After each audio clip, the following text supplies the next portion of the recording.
بسم الله الرحمن الرحيم. وإذ قتلتم نفسا فادارأتم فيها والله مخرج ما كنتم تكتمون فقلنا اضربوه ببعضها كذلك يحيي الله الموتى ويريكم آياته لعلكم تعقلون. ثم قست قلوبكم من بعد ذلك فهي كالحجارة أو أشد قسوة وإن من الحجارة لما يتفجر منه الأنهار وإن منها لما يشقق فيخرج منه الماء وإن منها لما يهبط من خشية الله وما الله بغافل عما تعملون. أفتطمعون أن يؤمنوا لكم وقد كان فريق منهم يسمعون كلام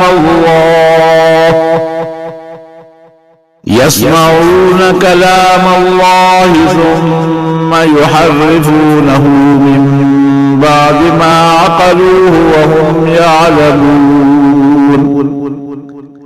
وإذا لقوا الذين آمنوا قالوا آمنا وإذا خلا بعضهم إلى بعض قالوا أتحدثونهم بما فتح الله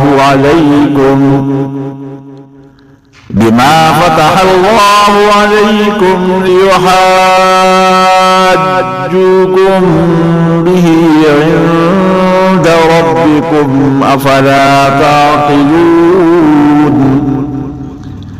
أولا يعلمون أن الله يعلم ما يسرون وما يعلنون.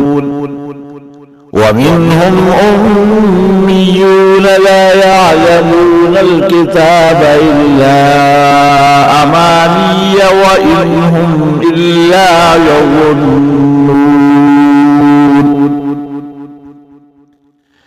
فويل للذين يكتبون الكتاب بأيديهم ثم يقولون هذا من عند الله ليشتروا به ثمنا قليلا فويل لهم مما كتبت أيديهم وويل لهم مما يكسبون. وقالوا لن تمسنا النار إلا أياما معدودة قل أتخذتم عند الله عهدا فلن يخلف الله عهده أم تقولون على الله ما لا تعلمون. بلى من كسب سيئة وأحاطت به خطيئته فأولئك أصحاب النار هم فيها خالدون. والذين آمنوا وعملوا الصالحات أولئك أصحاب الجنة هم فيها خالدون.